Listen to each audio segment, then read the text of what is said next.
In this week's lecture, we're looking at Nazism. And so, what I'm going to be mainly focusing on is from the creation of the Nazi Party through till 1939. Because after 1939, the regime is really consumed by World War II, and obviously, we'll pick that up in our tutorial. So, really looking at how they come to power and then what it's like to live in Nazi Germany from particularly 1933 to 1939. So we'll be looking at the origins, the rise to power, how they consolidate that power. So how Germany goes from being a democracy in January of 1933, and by the middle of 1934, they're a dictatorship. Um, Nazi ideology, so key parts of their ideology, how they use repression, everyday life in a couple of areas, and then how the church interacted with Nazi Germany. So the origins of the party. The party is founded as the German Workers' Party by Anton Drexler in 1919. Hitler is actually sent after World War One. Hitler still works for the army for a little while, and he's sent essentially as a undercover spy to spy out all these new political parties that are forming in and around Munich. And one of the parties he goes to see is the German Workers' Party. And he's impressed with what they stand for. He's not super impressed with their leadership, but he's impressed with what they stand for. So he decides he's going to join the party. And then very soon afterwards, he becomes one of the leaders of the party, and he discovers his great skill in life, which is that he is a great speaker. In after by 1923, he's essentially the leader, and he gets inspired by Mussolini's march on Rome that happens in 1922, and where Mussolini marches on Rome and essentially seizes power in a push or a coup d'état. And so Hitler sees that we should do this in Bavaria. So he's not trying to take over um, the German government. He's trying to take over essentially a state government. It's like trying to take over New South Wales. He's not trying to take over Australia. And so he's trying to have a push or a coup d'état in the province of Bavaria. And so they march into a beer hall. It's sometimes called the beer hall push.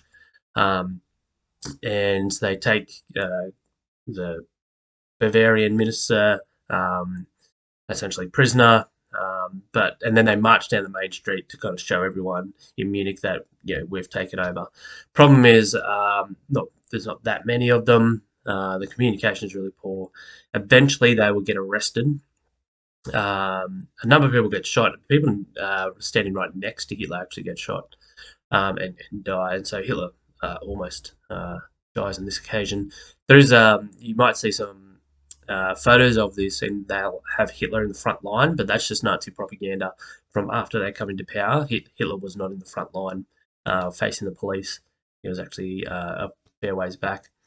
Hitler is arrested and put on trial, and the good thing for Hitler out of this is, and the only good thing, is that it kind of makes him semi-famous, or at least people may have heard of him out of this. And not that they agreed with what he did necessarily, but at least he becomes known as the guy, oh, didn't you try to take over in Bavaria? He uses the trial for this to kind of spout out all his nationalistic rhetoric about how the Weimar Republic is really letting down Germany. The judges at the trial actually sympathised with Hitler. They were nationalistic. They'd been there since Kaiser's time, and so they actually had more in common with Hitler than the Weimar Republic. So he's sentenced to 5 years in prison, but he only spends about a year in there, and it's a real almost enjoyable time for Hitler in the Landsberg prison. Um, he's allowed as many guests as he wants. He actually has too many guests. He starts to tell them, "I don't want any more." While he's there, he does write his famous book Mein Kampf, or My Struggle, while he's in there.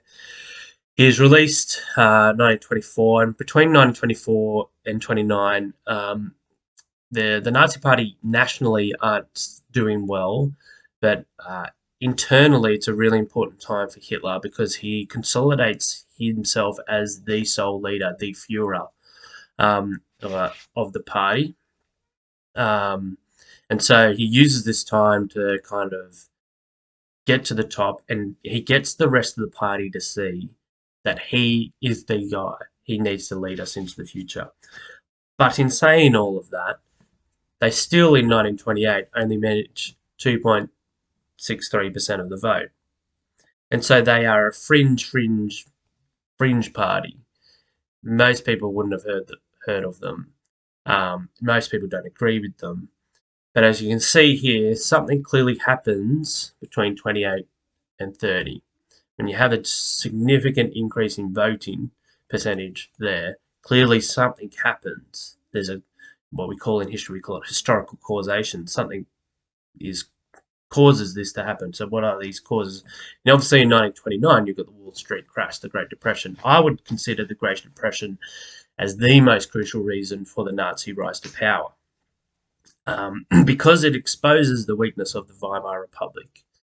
And so, as we looked at when we did a little bit of the Roaring Twenties, um, the German government and the Weimar Republic, for most of pretty much from 1924 to 29, they had relied on mainly US loans to get their economy back in order, which worked great unless something happened to the US. And obviously, Wall Street crash affects the US the most. And so these US companies and government that had lent money to the Germans, now want it back. And so they can't give them any more money, and the money that they've given them, they actually want that back. Um, and so Germany is hit the hardest out of pretty much anyone in Europe at this time. And Germans themselves started to blame the Weimar Republic for this condition. Um, the most obvious consequence for a Great Depression is unemployment. So by the time Hitler gets into power in 1933, 1 in 3 Germans are unemployed.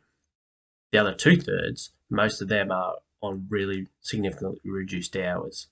And so it's in those kind of conditions that people and societies, they start to then look to the extreme policies of the, either left-wing communist group or the right-wing Nazi group. Well, I should explain this. The German Workers' Party gets changed to the National German Workers' Party, and if you shorten nationals in German, you get Nazi. That's where the name comes from. What the Nazis would do during this time period, from particularly 1930 to 33, is they would research what made people angry, and then they would promise to fix it. And so they would go out to the farmers, and the farmers would be angry that they're not getting paid enough for their produce that they're given to the in town or whatever, and they'd promise, all right, we're going to fix this, we're going to give you more money. Then they'd go into the towns, and people were like, oh well, the cost of food is too too expensive. We need to reduce it. And they'd say, yeah, okay, yes, we're going to reduce that. And so they promised to fix it. You cannot give farmers more money and lower um, produce uh, costs and all that sort of stuff. But that logically that doesn't make sense. But people didn't view it like that. Well, the Nazis didn't really care about that stuff. All they wanted just to get into power. And so from 30 to 33, as you saw in this graphic here, is the percentage and the number, the support for the Nazis and for the communists, they increases significantly. They become the two most powerful or most popular groups. By 1932, more than half of the seats in the Reichstag, so 319 out of a total of 608, they were held by people or by parties who were committed to destroying the Weimar Republic and democracy. And so people had elected democratically, had elected parties who were trying to destroy democracy. one of the great ironies of what's happening in Germany at the time. Um, Socially, the Great Depression really significantly impacts how people view themselves and their government. So, this source from a German schoolgirl in the early 30s. She's writing about unemployed people during the Depression. For the longer they are without work, the lazier they get. And they feel more and more humiliated because they are always seeing other people who are decently dressed, and they get annoyed because they want that too, and they become criminals. Now, obviously, this is a generalization from this schoolgirl, school child, but you can see the impact that this would have on people if most people heading into some sort of either major or minor economic depression themselves. They're going to turn to anyone who will get rid of this sense of humiliation, which is what being unemployed can have on people, and so they may turn into criminals, but they also want people to actually to sort it out. Historian Prima Declan Rapton says that the Nazis got lucky when the Great Depression hit. When people have difficult times, they turn to extreme views in order to solve their problems. Hitler was just that solution. This was well represented by the fact that 1930, the Nazis received 6.4 million votes, the same number as the Social Democrats. This propaganda poster here, this is from the 1932 election, presidential election campaign. Hitler is going up against von Hindenburg to become president. He doesn't expect to win, but he's he's expected to go up as a candidate. But one of the things he does ram home, Nazi propaganda rams home during the Great Depression years, is this idea that the Nazis, and particularly Hitler, is your last hope. So the German words here say, "Our last hope, Hitler," and so and obviously you got drawings of people looking really depressed, and it's a swipe at the Weimar Republic that they're not going to get you out of this. They got you into it. So how they meant to get you out of it? And our last hope, our last chance to get our nation back on track is in Hitler. So obviously it's a presidential election, so they focus on Hitler as a person. But one thing you need to remember is as the Nazi regime goes on from 33 to 45, the Nazis themselves as a party become increasingly unpopular, but Hitler's popularity never wanes. He stays really popular during the most of that whole time. And so a lot of people loved Hitler but didn't like the Nazis by the end of the regime. And a lot of that's to do with Nazi propaganda really promoted Hitler as this kind of almost messianic figure who's going to lead us out of um, this depression and to restore our national pride. By 1932, they're the most popular party in Germany. And so Hitler demands the chancellorship from von Hindenburg. Von Hindenburg doesn't trust Hitler, and he decides to make another guy, Franz von Papen, the chancellor. Von Papen struggles to actually get any economic reforms through, so he has to use Article 48. Now, if you remember back to the Roaring Twenties lecture that we did on Germany in the 1920s, the Article 48 was where the chancellor, or the president, could give the chancellor power to make laws without the Reichstag or the parliament voting on them. So essentially, you could rule as dictator for a set period. And so essentially, by 1932, the government is so disorganized and it's so fractured that the only way to actually rule is through dictatorship. And so it's actually undermining democracy, and the Weimar Republic is meant to stand for democracy. The Nazis during this period are relying a lot on protest voting, so people who are sick of the way things are currently going and hoping things improve. But people only protest vote for so long. One of the great ironies of history is that the last election before the Nazis get into power, which is November of 1932, the Nazis actually lose 2 million votes. They're actually decreasing in popularity because people are just seeing the Nazis as no different from what's happened before. And so Again, Hitler, at the end of 1932, asked for the chancellorship. Again, he's rejected. Von Papen is removed. A guy called Kurt von Schleicher, who's part of the defense force, defense minister, I mean, he is promoted to chancellor. He only lasts 57 days. Again, he can't rule. And so finally, on the 30th of January, von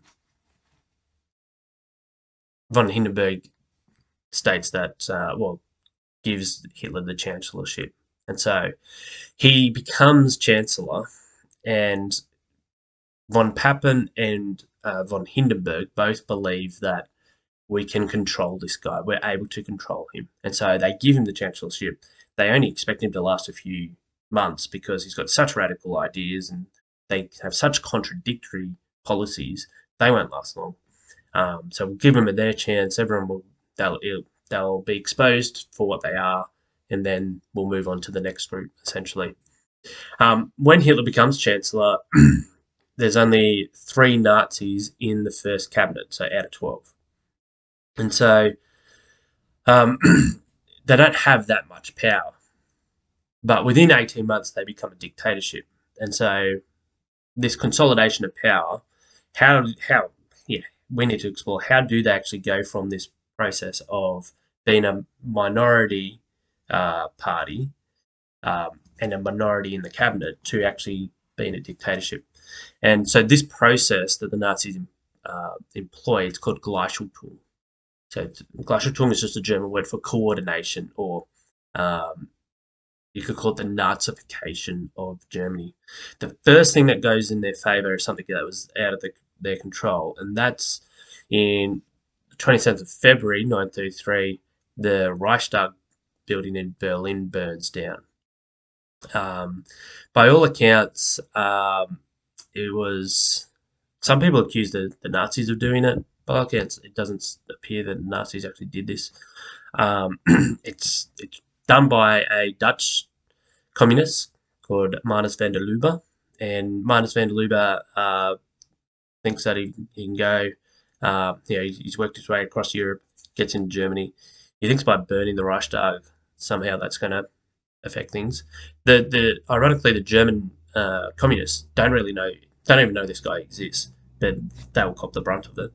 As a side note, when this happens, his mental state needs to get assessed, and Karl Bonhoeffer is actually the guy who goes in and assesses him, who's Dietrich Bonhoeffer's dad. So Karl Bonhoeffer is a psychiatrist. He goes in and assesses van der Lubbe and says, yeah, this guy's essentially in his right mind. He's angry, but he's in his right mind. The police chief in Berlin at the time, he remembered later on that he's there with Hitler, and they're literally watching it burn down, and the firefighters trying to fight it, and talks about how Hitler's standing there, you can just see him, and Hitler shouts that there will be no more mercy now. Anyone who stands in our way will be butchered. The German people won't have any understanding. Every communist official will be shot where he is found.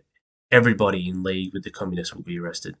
There will also no longer be leniency for the Social Democrats. So the Reichstag fire has 2 main consequences. First, as you can tell, they really take it out on the German communists. The communists were their great rival. Hitler hated communism with a deep passion. He viewed communism as a Jewish idea, because Karl Marx was a Jew. Therefore, if you're a communist, you follow a Jewish idea. He often called it Jewish Bolshevism. And so he hated communism for that, but also he remembered that after the war, and we looked at this in the 1920s lecture, after the war, the communists had tried to take over Munich and take over Germany as a whole, and they'd failed. But here's Germany at its absolute low point, and the communists are trying to take over, and so Hitler always took that personally. So he always hated communism. And so the communist publications are banned, thousands, up to 4,000 are arrested. He doesn't ban the party yet because he needs them for the election that's in March, to kind of show everyone, hey, because people aren't going to vote. Well, if you're smart, you don't vote for the communists when they're out of favour. And so he needs them for that. But that they pretty much cease as a party in Germany. The second consequence is they bring in new laws. It's called for the protection of people and state. This is really called the Reichstag Fire Decree. And so these new laws, they suspend certain parts of the constitution, and the parts that they suspend are things like freedom of press, the right of assembly, the right of association. They can now open up your personal mail. They can listen in on your phone conversations, on any kind of communication. They can search your house for any reason at any time. They can confiscate your property. So your personal liberty, your freedom of expression, and your freedom of communication, essentially, all of those rights are taken away because the Nazis were really good with this. They set up this sense of emergency that the communists are trying to take over Germany. And so we're in a state of emergency. And whenever a nation calls a state of emergency, they suspend usual rights and freedoms. Now, the Nazis bring this in. It's only meant to be for a short while, but it's in there for the next 12 years. And that leads to this important next aspect, which is the Enabling Act. So that happens at the end of February. The next month in March, on the 23rd of March, Hitler proposes this thing called the Enabling Act. Its correct title is A Law for the Removal of the Distress of People and State. So here's a law that's going to remove the stress of the people and the state. Sounds like a great law. Now, this new law would give the government the power for the next 4 years, only the next 4 years, to issue laws regarding regardless of the Reichstag. In other words, Hitler could make laws without the Reichstag voting on them. So without government. Essentially, it's the dictatorship decree or the dictatorship law. This is a law to make him a dictator. He gives a speech when he introduces it. He says the government does not intend by means of the enabling law to do away with the German states. The government is creating and securing the conditions necessary for a really profound revival of religious life. Now, I'm going to explain why he focuses on the church here in a sec. The national government regards the two Christian confessions, Protestantism and Roman Catholicism, as the weightiest factors for the maintenance of our nationality. Their rights are not to be infringed. Why is he saying this? In order for this law to get through, he needs the Catholic Centre Party to vote in favour of it. So he comes out, he says to them, your rights will not be infringed. You've got your youth group programs, we're not going to infringe on that. Okay, we're not going to. The church will be the church, and we'll be the state. We'll look after state stuff. You look after church stuff. And the church at this time falls for it. Says, all right. 81 communist members are still there in attendance.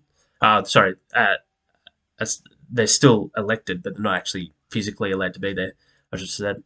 There's great tension. There's actually SA troops who are this Nazi stormtrooper paramilitary group. They're outside. They're chanting, "We want the bill," or "Fire and murder." So you either pass the bill, or we will burn and we will kill you. And it's a threat to all the people inside who aren't part of the Nazi party that this is what's going to happen to you. The law gets through, and as Richard Evans says in his excellent book, The Coming of the Third Reich, with the Enabling Act now enforced, the Reichstag could be effectively dispensed with. From this point on, Hitler and his cabinet ruled by decree, either using von Hindenburg's as a rubber stamp or by bypassing him entirely, as the act allowed them to. As with the Reichstag Fire Decree, a temporary piece of emergency legislation with some limited precedence in the Weimar period now became legal basis for the permanent removal of civil rights and democratic liberties. Why did one question you need to think about is, why did Germans allow this? What was going on? Why did they think that this was a good thing? I think there's two main reasons. It's difficult to understand exactly what Germans are thinking during this time. One is the threat of persecution. And we look at this more when we look at repression. But particularly even by this early stage, by March, end of March 1933, they've been in power for 2 months. But there's all these stories about what's happening to communist leaders and what's happening to people in society. Sebastian Hebner, who's an author at the time, he writes an account of what's happening at this time. By end of March 1933, and he talks about how people don't seem to have a problem with other people, particularly communists, being taken off and being tortured. People would rather just, and he uses the phrase, would rather just howl with the wolves. People just go along with it. Why? Because if you don't, you stand out and you may get arrested. You may get sent to one of these newly constructed concentration camps. And so, for the sake of self preservation, let's just go along with it. The other reason I think is that for 15 years since the end of World War One, Germans had felt humiliated and had felt for most of that time that government wasn't settled, that their country wasn't settled. It couldn't become a great nation again while it had all these little governments and all these little politicians fighting over scraps. And so by the time, if you create this sense of emergency, which the Nazis do after the Reichstag fire, people want security. And so I think by the end of March 1933, most Germans would rather security than their own personal rights. They'd rather the sense of feeling safe than, well, if it infringes on some of my rights, that's okay, as long as we feel safe. Now, you don't have people coming out and expressing that too often, but I think that's the way they feel. Um, After the Enabling Act, essentially the Nazis now can rule as dictatorships. And so they take over all major institutions, from the trade unions to the legal system to the civil service, things like that. The other thing that they need to do is they need to remove any kind of potential rivals. They do ban all other political parties, but they need to deal with one group in particular that has the potential to actually take them out of power. And ironically, it's from within the Nazi Party themselves. The SA, so the stormtroopers, who are the paramilitary groups. So paramilitary groups in Germany at the time, particularly in the 1920s and early 30s, you would, let's say Hitler's giving a speech at a beer hall in Munich. He would show up. He'd be surrounded and protected by his paramilitary group. And if there are some communists who show up and are trying to yell at Hitler when he's giving a speech or whatever, literally the role of the paramilitary is to go over there and beat that guy up. Now, if the communists have brought all their little group as well, it turns into an all-in brawl. And not just fight, not just fists. I mean, people would bring knives and guns and things like that. And so these fights often spilled onto the streets, and there's thousands of deaths during this time period. That's the role of paramilitary group. By 1934, the SA have 3 million members. Most of them are really uneducated. They're people who most of them lost their job during the Great Depression, and because they turned to criminality, they then turned to actually, hey, why don't we just join this SA group? And so they're not the brightest group, and so the leader is Ernst Röhm.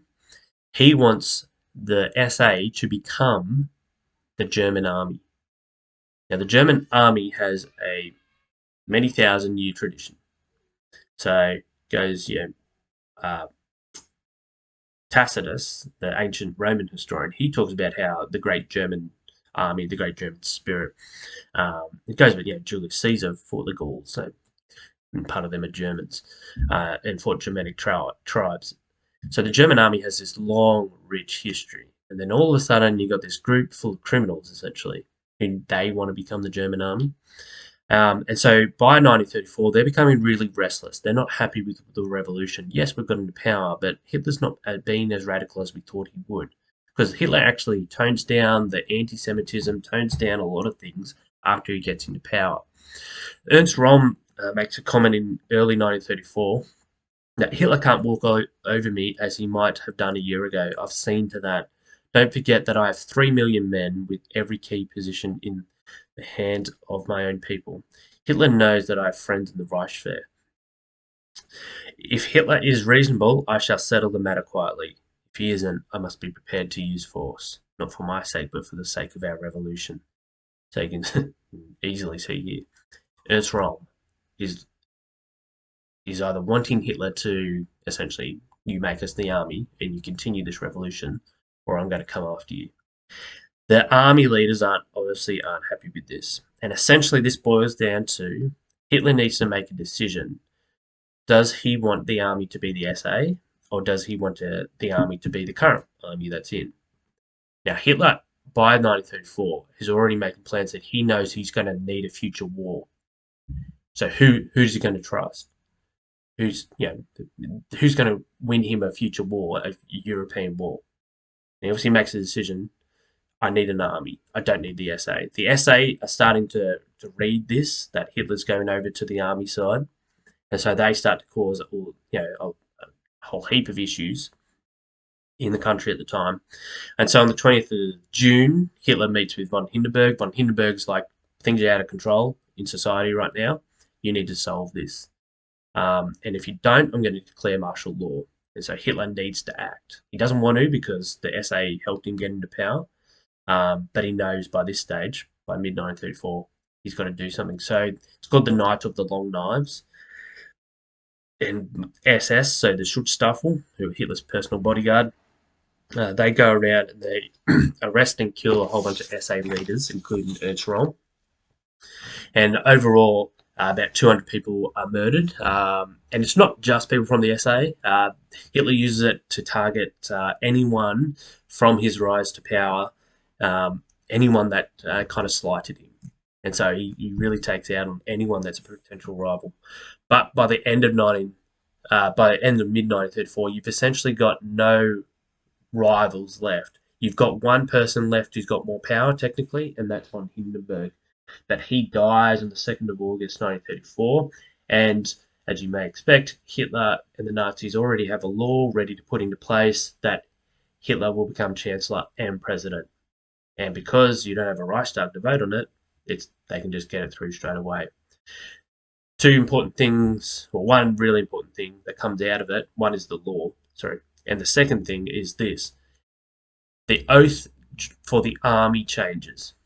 And it changes to this. I swear by God, this holy oath, that I will render to Adolf Hitler, Führer of the German Reich and people, supreme commander of the armed forces, unconditional obedience, and that I am ready as a brave soldier to risk my life any time for this oath.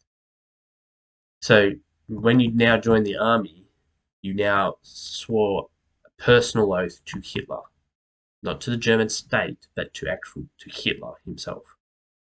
And Richard Evans says, the old oath that pledged allegiance to the abstract entity of the Weimar Constitution and the unnamed person of the president, the new one was very different. Most important of all, perhaps, was the novel inclusion of the pledged unconditional obedience to Hitler, whether or not his commands might have been considered legal, in contrast with the primacy given by the previous oath of Constitution and law establishments. In other words, what Hitler said you had to do because you pledged allegiance to him.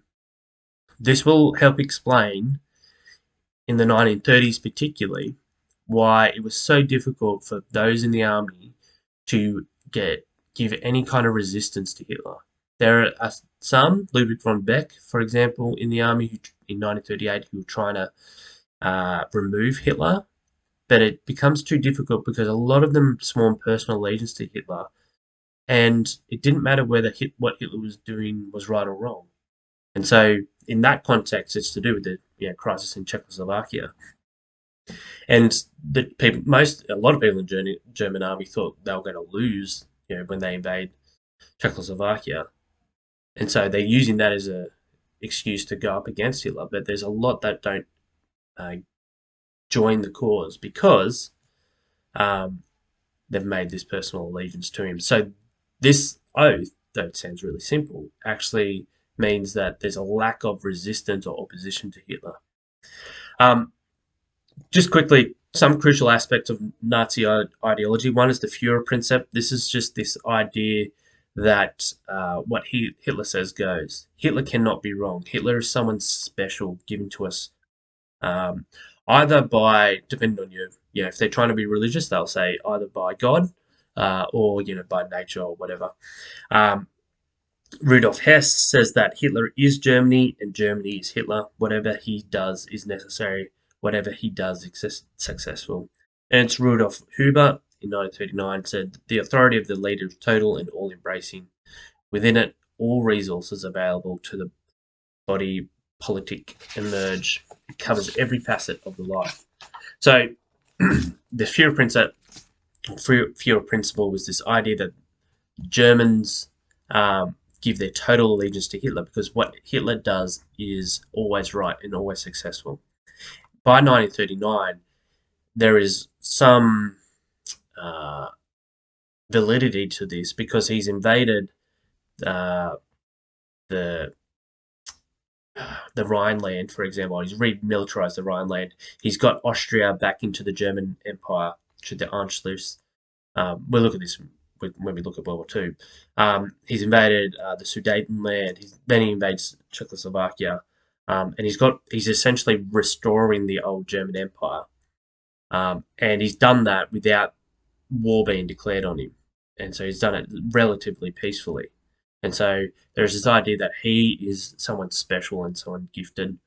Um, and they would have things like Führer weather. So if you had really good weather, it was because of the Führer. The Heil Hitler is obviously one becomes compulsory as a greeting in Germany, and also you couldn't make jokes about Hitler. You couldn't pay him out. So it's the idea that people were always listening to you. Another key feature we looked at was social Darwinism and eugenics. So we looked at that when we did that Darwinism and eugenics lecture. So I won't go back over that. The last ideology is this idea of Volksgemeinschaft, which is just the people's community. So Volk is people in German, so Volkswagen is the people's car. Volksgemeinschaft is the people's community. Now, this people's community that they're trying to build in Germany wasn't along religious lines or ideological lines. It was along the lines of race.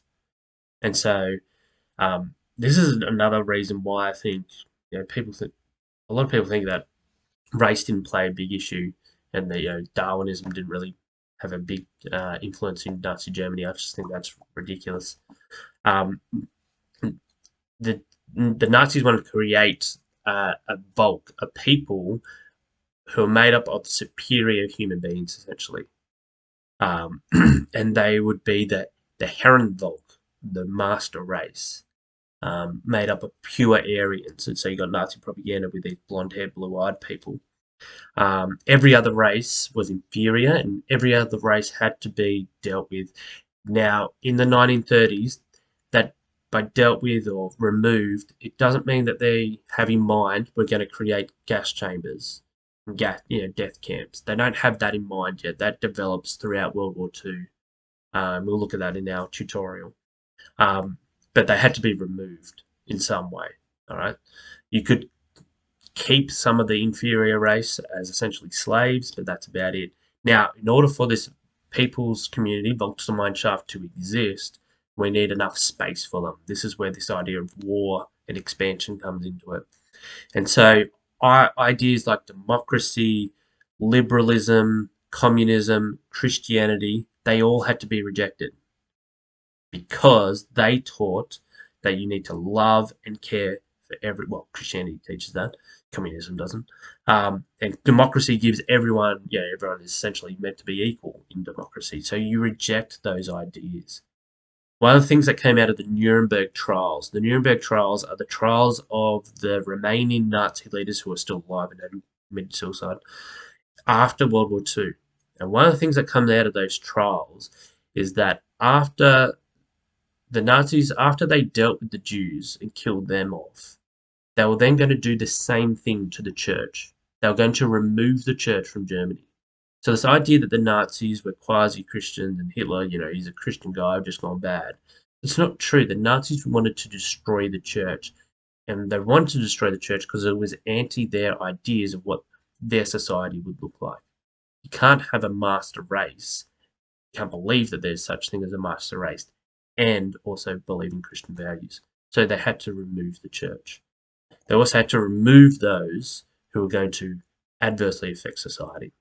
So once again, we looked at this with eugenics and Darwinism, but this idea that people with disabilities they're costing us 60,000 Reichsmarks a year, stuff that, or a lifetime it says, stuff that we don't need these people, and so then the 30s, the 1930s, 33 to 39, 400,000 people sterilized, even more, or not more than.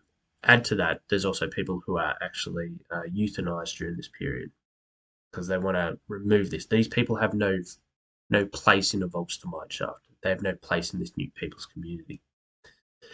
When you think of Nazi Germany, though, we often think of fear and repression, and they definitely have a role to play. I personally, I become more convinced that a person's race just went a long way to determine how comfortable you could live in Nazi Germany. But also, your race would one thing, but also you also had to agree with what the Nazis were doing. That in order to create this sense of fear and repression, and to control a society, you need organisations to do that. So they set up two main ones: the Gestapo and the SS. The Gestapo, they set up in November of 1933. They're responsible for internal security in the Reich. And so they gained this reputation of being really ruthless and efficient, and that essentially you could be anyone at the pub. You go to the pub, anyone at the pub could be a Gestapo agent in disguise. It's a favourite of mine, that Hogan's Heroes, that show, which is made Klink, like Colonel Klink, and Schultz, the stupid German officer, or whatever he is. They're both Jews in real life, and so it's kind of made as a obviously they're having to go at Nazi Germany, but in that show they definitely promote this idea that the Gestapo are essentially everywhere, and that they're really ruthless. In reality, though, they're actually a very small organisation that actually used propaganda to promote this idea that they were everywhere. And they were listening on everyone. They essentially were outside the law. So Nazi justice official Dr. Werner, he observed that as long as the Nazi carries out the will of the leadership, it is acting legally. So it's an idea. Ian Kershaw, who wrote the most significant biography on Hitler, which you can get from Audible. It'll take you 4 to 4 hours to listen to. But he writes that in Germany, the way that the government ran was essentially Hitler didn't do much, but the people under him just needed to make sure they were working toward the Führer. So no, they're working essentially in what they thought he would want to do. The reason Hitler didn't put his name on a lot of stuff is if what you were doing ended up going badly, he could say, well, I didn't order him to do that. And he does that a lot. But essentially, the Gestapo, they just needed to make sure they were targeting the right people, and the Führer would always have their back. And so, the justice officials, the legal system knew this. It had been Nazified by this stage. And so you get stories like this from Nora Wayne. When Hindenburg appointed Herr Hitler Chancellor, this man issued, this is a story that she learnt about, a man issued a warning to citizens against the dangers of dictatorship. After the Reichstag fire, he had stated that the National Socialists had done this themselves to unloose a wave of terror. So here's a guy who's criticising the government and criticising Hitler. In July of 1933, this man went for a walk one evening and did not return. At Christmas, his wife shot their 5-year-old son and herself. She had that morning received a package, a cigar box, marked with a swastika and the word traitor before her husband's name. It contained ashes. Uh, and so you got these stories get out in public. These aren't meant to just be little personal stories. They're meant to get out. This is part of the propaganda, and it wasn't just, hey, you disagree with us, you go to a concentration camp, though a lot of people did. It was, let's find ways to not only kill you, but also torture and um, mess with your relatives to make sure they don't do it as well. So once again, a German woman speaking in 1993 talks about how people were always coming and saying, "Why haven't you hung a flag for Hitler's birthday?" and so on. You almost went to jail. It was very dangerous if you didn't do it. Finally, my brother bought a real tiny one. It's the idea that um, you had to go along. You had to howard the wolves, to use Sebastian's idea, that you just had to you had to go along with what was being done at the time. And the Gestapo really helped with that, create that fear. If you don't hang a flag out for Hitler's birthday, the Gestapo is going to come. So, and they'd spread these horror stories of knocks on the door. So people really began to fear a late night knock on the door, because it could be the Gestapo. And remember, the Gestapo, due to the Reichstag fire decree, they can come into your house at any time. They can look through your stuff at any time. So you had no rights. They could take anything from your house at any time. They could take you to concentration camp. So they have that power because it's been given to them by the German people, essentially, because they have this sense of fear and emergency. Key component is the concentration camp system. Concentration camp is where you gather a lot of people, you concentrate them all together. Um, it's not to be confused with the death camps. The death camps there's 6 of them. We look at them in our tutorial on the Holocaust. They are different from concentration camps. Auschwitz is the only one where it is a concentration camp and a death camp, but it's a mega system. Um, the concentration camp system from 33 to 39 um, has 2 main phases in it. The first phase in the first 2 years is really to crush opposition to the Nazis. And so they need to, anyone, particularly political opponents, a lot of communists get sent there. And so anyone who's opposed to the regime politically gets sent to these concentration camps. And these concentration camps have this, as part of the rules, like at Dachau, you can read the regulations that um, people, essentially, if you suspect anyone of talking politics, you can beat them up. If you, as the guard, as an SS guard, if you show mercy to anyone, you are punished for it. And so it promoted this sense of horror. But once again, a lot of times these guys get released because you want them to go out in the public and tell these stories. Because you want to create this sense of fear. You want to create a sense of concentration camp, don't want to do that. Don't want to go there. And so we have this great fear of, when people say concentration camps, we think of these horror places, which they were, and that's the point that the Nazis wanted to make. From 34 to 39, though, with this idea of cleansing the folk, or the Volk, the peoples, they start to target more racially, and so you got a lot more Jews ending up in there, people with um, yeah, still getting communists there, people who are not part of this Volksgemeinschaft, who are not going to be part of the people's community. They don't just send people there willy-nilly, so don't think of that. But they start become centres mainly focusing on cleansing the folk body. 1936, Himmler, so Heinrich Himmler, he kind of takes, and the SS kind of take over, and as part of this, they send people who are seen as asocial or antisocial criminals. They send male homosexuals there, people with um, criminal records, because criminality, homosexuality, asocial behaviour, they were seen as biological traits, and you didn't want them out in the folk. In the you can't make a Herrenvolk a master race with these people out in society. So you start to send more of these people into the concentration camps. Now, the concentration camp system obviously changes when we hit World War Two. I'll go through this very quickly because we're starting to run out of time. Everyday life in the arts, what was it like?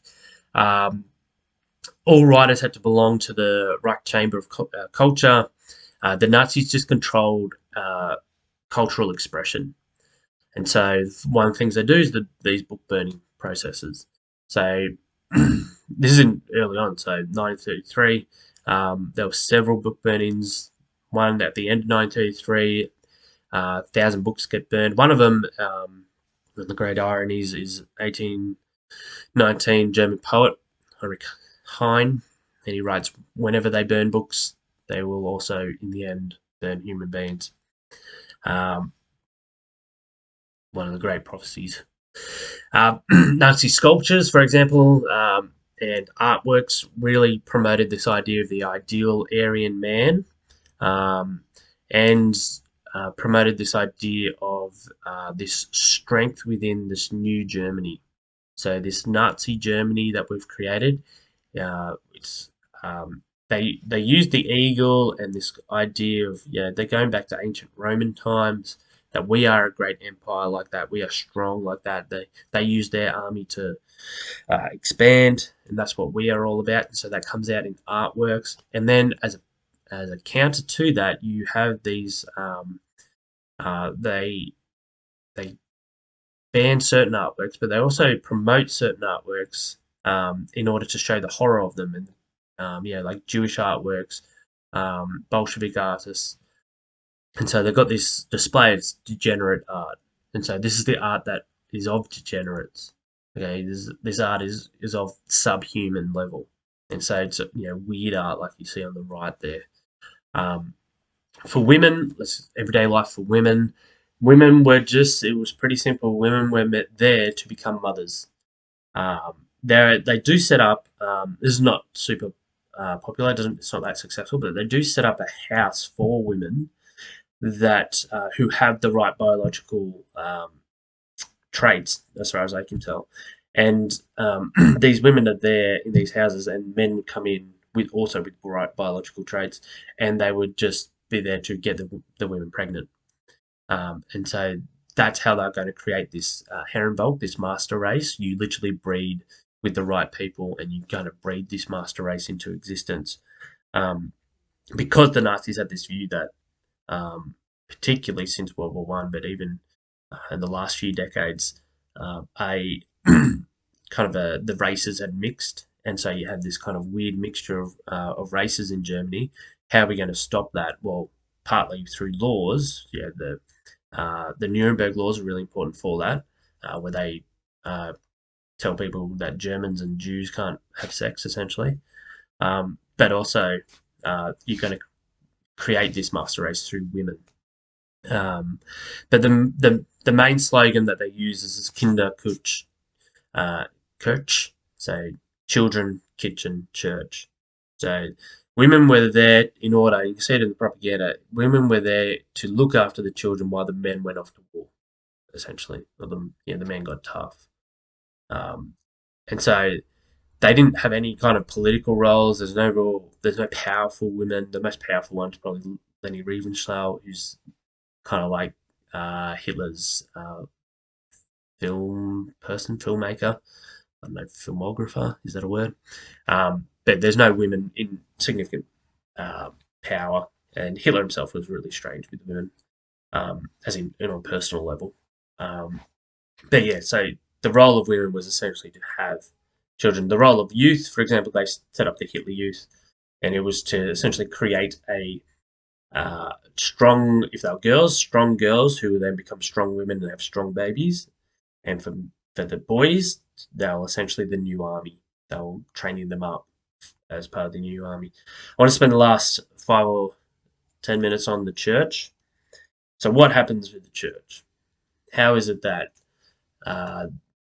this German church, with its rich history, going back to the Reformation with Luther, they used Luther as a propaganda, the Nazis.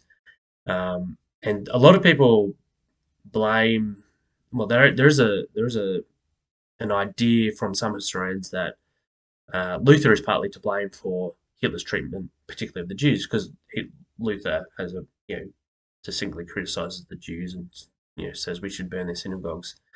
Um, and so this idea that it goes back to the Reformation. It's always been there. This is what Germanness is like. I think it's ridiculous to try to blame the Holocaust and Nazi treatment of Jews uh, on something that Martin Luther said, because their motivations are completely different, and you can't even compare the two. What does happen? This is more me. I think there's a whole um, research you could do into this. If I had time, I'd do it. As in, like, yeah, at university, there's probably a master's or a thesis in this, but I don't have the time for that. But this is my idea. First problem that hits the church is German liberalism. So 18th and 19th century, um, German theologians really embrace the Enlightenment ideas and their critical approach, and they particularly target the idea of the inerrancy of the Bible. And so they conclude that the Bible is not inerrant, it's not reliable, it's not the Word of God. You got variations on that. Maybe some parts are, some parts aren't. Well, yeah, a lot of them is just reject the whole thing. Because of that, because if you remove the idea that the Bible is not actually the Word of God, then for the church, that foundation is removed. The foundation is removed. I know Christ is the foundation of the church, but how do you know that? Through the Bible? And so the church is then suspect to any passing fad in society. And so we looked at this with World War One. If nationalism is popular, then let's follow nationalism.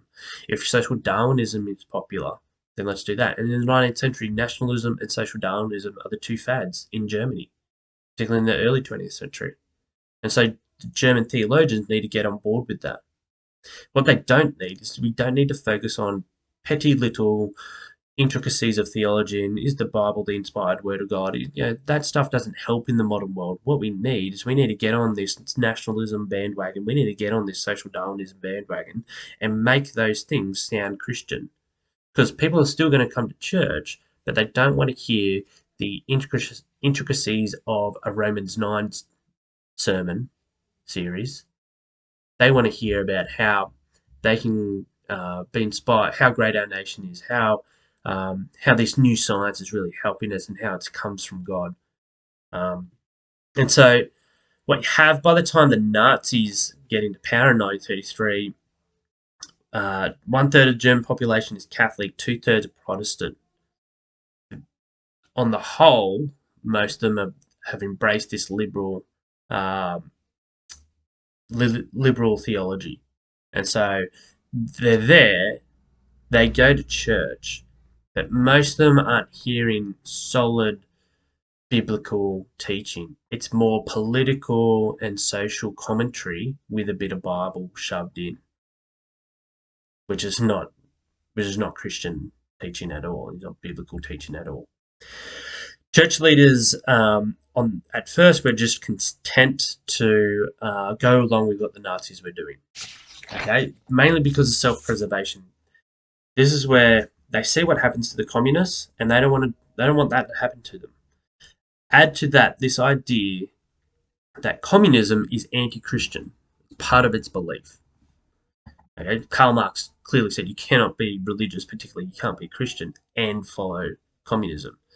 So, the Nazi Party always presented themselves as anti-communist, and so if they're anti-Christians, they must be pro-Christian. And so a lot of Christians and a lot of churches supported the Nazis because they hated our enemy. They hate our enemy. And so, therefore, we must have something in common with them. Like I said, with the Enabling Act, Hitler makes great promises to the Catholic Church that he's going to respect their rights. I'm not going to touch you. July of 1933, Hitler and the Pope Pius XI, they negotiated a concordat, so where the Catholic Church promised to stay out of German politics. In return, Hitler promised to respect the religious freedom of the Church. its schools and youth institutions.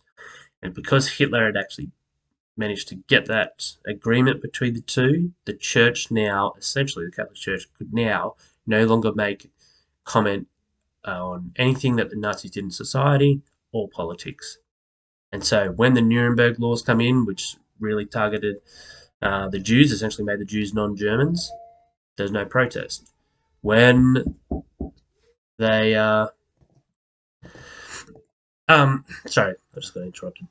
What the Protestant Church do as a whole, more Protestants because, and this something is something that goes back to the Reformation, because the Reformation was, in a way, became Germany going up against the Pope, and going up against the Catholic countries around it. A lot more Protestants were nationalistic, and therefore they resonated with the Nazi appeal to restore German greatness. A few of them do oppose, obviously. Bonhoeffer, Martin Niedermeyer, they're really significant in their opposition, but some do really embrace it. They become stormtroopers for Jesus Christ. Um, One thing that the Nazis need to do is they need to Nazify the church. So in 1933, they start to do that, but they will create their own Reich church. Um, and so the Nazi leadership support this, what they call the German Christian movement, and that they would exclude all those they deemed as impure and embraced all true Germans in a spiritual homeland for the Third Reich. So this is an important period where um, the German Christian movement is going to be the church, but with essentially Nazi ideology as its number one um, influencer. And so they get, Ludwig Muller becomes its first bishop, um, and so they make significant changes to traditional Christian beliefs. And so the German Christian leaders claim that the eternal God created for our nation a law that is particular to its own kind. It took shape in the leader Adolf Hitler and in the National Socialist state created by him. This law speaks to us from the history of our people. It is loyalty to this law that demands us the battle for honour and freedom, one nation, one God, one Reich, one church. So things that they do, as you can imagine, they remove the Old Testament, it's way too Jewish. They get rid of a lot of Paul because he's a Jewish rabbi. Um, they like Luke because he focuses less on the Jewish stuff. So essentially, they remove the Jewish stuff. They create Jesus into an Aryan, so Jesus is no longer Jewish. You have blonde hair, blue eyed Jesus. In response um, to this, I'll skip that. In response, the 2,000 Lutheran pastors defect. Martin Niedermeyer, Bonhoeffer, two of them. They create the Confessing Church, and they essentially state that we reject these false doctrines that have been put out by the state, and they create their own churches and their own seminaries during this time period. So the Confessing Church do a lot of so they do protest certain movements, but they're even within the Confessing Church. Bonhoeffer really struggles with trying to get them all on board, and Bonhoeffer is able to see where Hitler is going with this, but a lot of them, even within the Confessing Church, don't. And so there generally during this time period there are three reactions from the church. One is full support. You get that with the German Christians movement. Um, then you get those who disagree but don't want to really put their neck out. So even those within the Confessing Church, a lot of them still like, yes, we want to follow Christian beliefs, but we don't want to put our neck out and resist and be persecuted like the communists do. And there are some very few like Bonhoeffer who actually see what's going to happen and do criticize it publicly. By the end of 1939, it is best summed up by Martin Niedermeyer of what has happened in Germany. First, they came for the socialists, and I did not speak out because I was not a socialist. Then they came for the trade unionists. I did not speak out because I wasn't a trade unionist. Then they came for the Jews. I did not speak out because I was not a Jew. Then they came for me, and there was no one left to speak for me. By 1939, no one is left to speak. No one is. No one can really mount any opposition to the Nazi Party.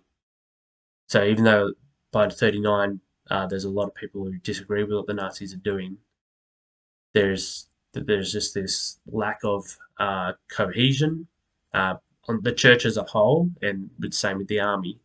There's a lack of cohesion. Hitler had done his work well. He'd split the church, and so they focused on internal issues rather than actually opposing him. Um, some good.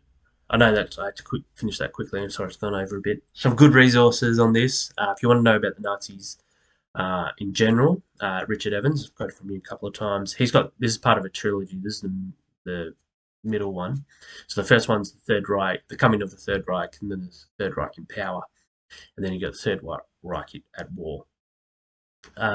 So that's if you want to know just the yes, he's not a Christian, but that's a good history on it. If you want to know the German church's struggle, Eric Taxis on Bonhoeffer is really good. I think you can get books just on the church's struggle, which are good, but I always think history is better learnt through biographies. That obviously gives it that personal touch. That this is the updated version, which only came out I think this year. And so, uh, even though Metaxas got criticised a lot about his, particularly did he understand Bonhoeffer's theology correctly, it does stand up, and it is a very exciting read. If you've got any questions, let me know.